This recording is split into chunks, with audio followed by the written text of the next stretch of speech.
ونصلي على رسوله الكريم أما بعد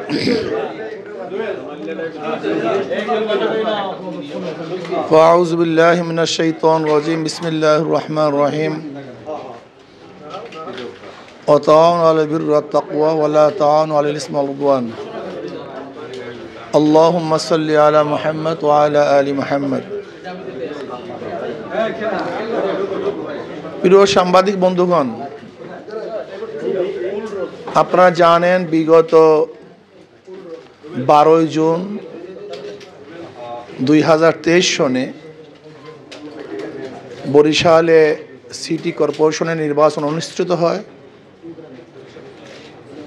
সেই নির্বাচনে হাত পাতা প্রতীক নিয়ে আমি নির্বাচনে অংশগ্রহণ করেছিলাম।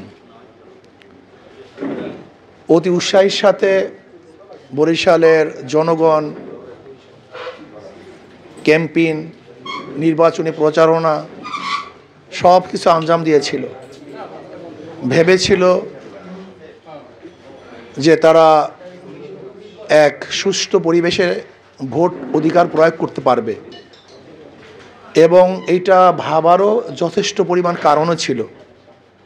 যেহেতু তৎকালীন সময়ের ফ্যাসিস্ট হাসিনার প্রধান নির্বাচন কমিশন তার এক টিম নিয়ে বরিশালে আসেন, তিনি সবার সামনে আশ্বস্ত করেছিলেন যে অবশ্যই গ্রহণযোগ্য সুষ্ঠু নির্বাচন তিনি উপহার দিবেন। কিন্তু আমরা তার কথা এবং কাজে কোনো মিল পাই নাই। নির্বাচনের দিন সম্পর্কে আপনাদের সবারই জানা আছে যে EVM-এ নির্বাচন অনুষ্ঠিত হয়েছিল। সেখানে বিভিন্ন পত্রিকায় রিপোর্টে আগের থেকেই 30% ভোট গ্রহণ করার বক্তব্য এসছে। বিভিন্ন কেন্দ্রগুলি দখল করার, বিভিন্ন কেন্দ্রের থেকে এজেন্টকে নামিয়ে দেওয়ার, বিভিন্ন কেন্দ্র অবৈধভাবে ভোট দেওয়ার চিত্র আমরা মিডিয়ায় দেখেছি। এমনকি আমি একজন প্রার্থী, আমার উপর আক্রমণ করতেও তার কোনো অবস্থাতেই পিছপা হয়নি। আমি তৎকালীন সময়ের পুলিশ কমিশনার এবং এখানে যে নির্বাচনের দায়িত্বে ছিলেন, আমরা তাদের কাছে অভিযোগ দিয়েছিলাম। কিন্তু দুঃখজনক বিষয় হলো এই, তারা রিসিভ কপিটা পর্যন্ত আমাদেরকে দেয়নি। এরপরে ঘটনা সম্পর্কে আপনারা সবাই জানেন যে দেশের অবস্থা কী হয়েছিল, যেখানে বিচার পাওয়ার মতো কোনো ব্যবস্থা ছিল না। এর জন্য আমরা আর আদালতে বিচারের সম্মুখীন হইনি, যেহেতু ন্যায় বিচার পাবো না। কিন্তু পরবর্তীতে জুলাই এবং আগস্টের বিপ্লবের পরে দেশের পরিবেশ পরিস্থিতি সম্পূর্ণ পরিবর্তন হয়েছে। জনতার এবং ছাত্রদের এই আন্দোলনের কারণে ফ্যাসিস্ট এই দেশ থেকে পালাতে বাধ্য হয়েছে। ন্যায় বিচার প্রতিষ্ঠিত হবে বলে জনগণ আশা করছে।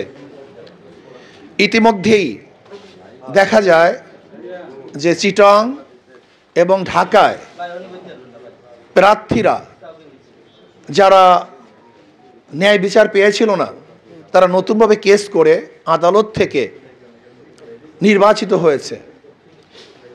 যখনই ঢাকা এবং চিটাংয়ে আদালত সেকেন্ড যে ছিল তাকে মেয়র হিসেবে ঘোষণা দিয়েছে, তখনই বাংলাদেশের উৎসুক জনগণ, এমনকি বরিশালের নাগরিকরা, আমাদের শ্রদ্ধাভাজন আমির সহ সবাই আমাকে পরামর্শ দিয়েছেন, নির্দেশ করেছেন যে আমরাও যদি আদালতে মামলা করি তাহলে ইনশাআল্লাহ অবশ্যই আমরা ন্যায় বিচার পাব।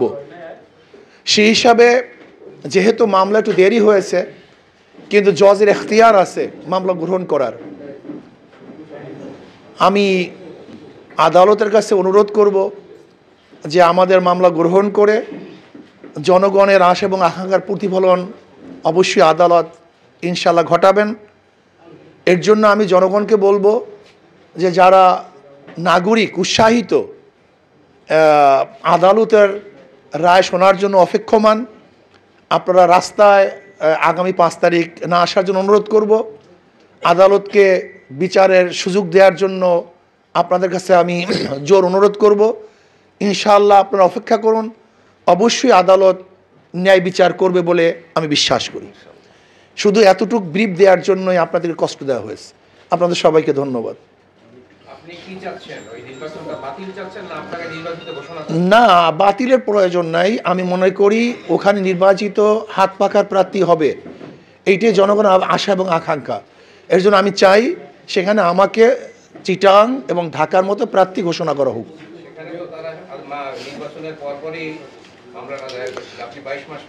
আমি সেটা বলছি যে আমার তামাদি হয়ে গেছে এবং তামাদি উত্তরণের এখতিয়ার জজ সাহেবের আছে, শুধু এতটুকু যে মামলা গ্রহণ করার এখতিয়ার সম্পূর্ণ মহামান্য আদালতের আছে।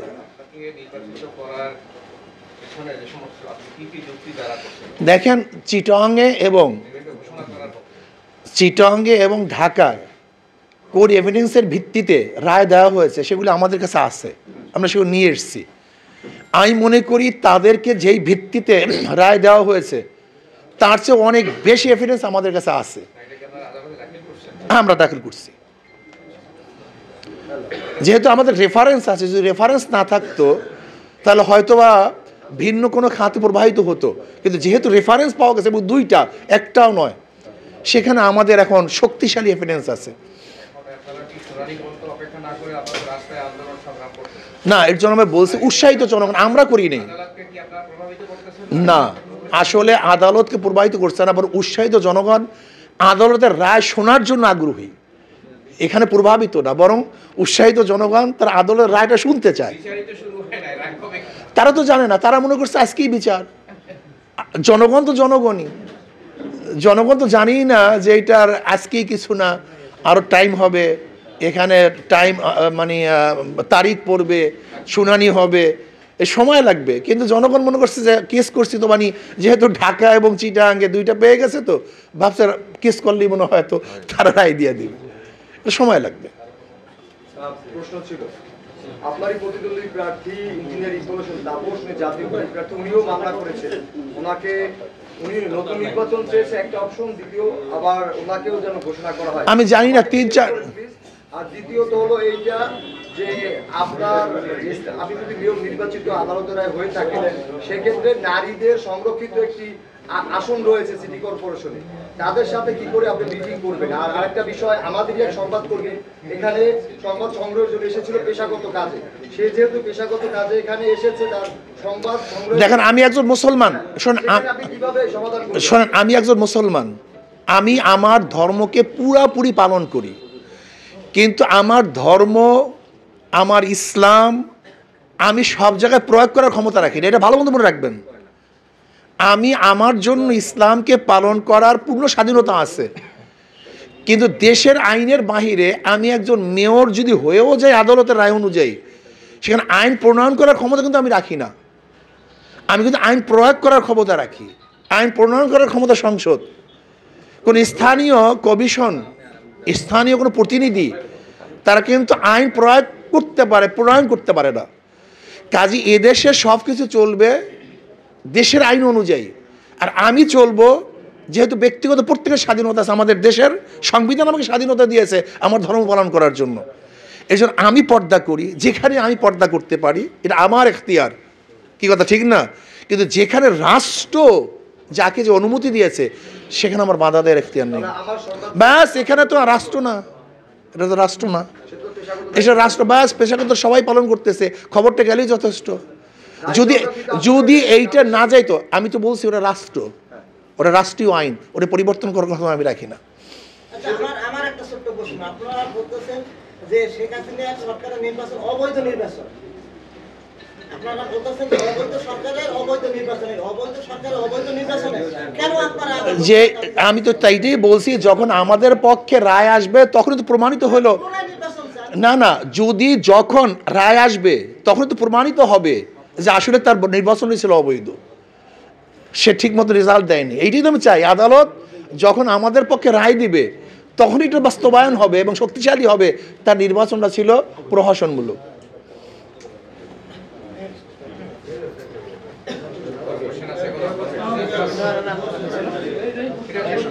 Who are late?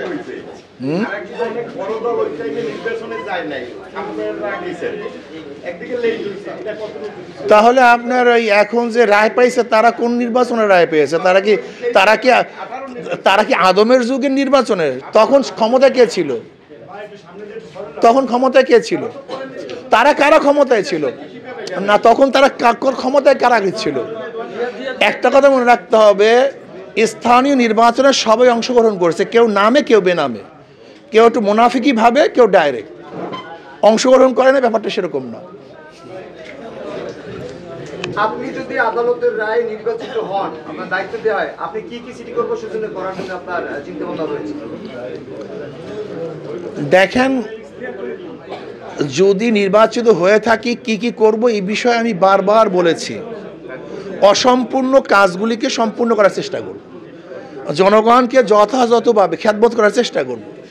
আমি মেয়র হিসেবে আবির্ভূত হব না, একজন খাদেম হিসেবে আবির্ভূত হব, এ কথা আমি অনেক আগেই বলেছি।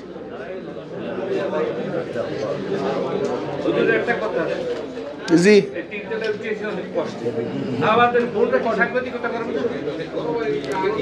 ব্যাস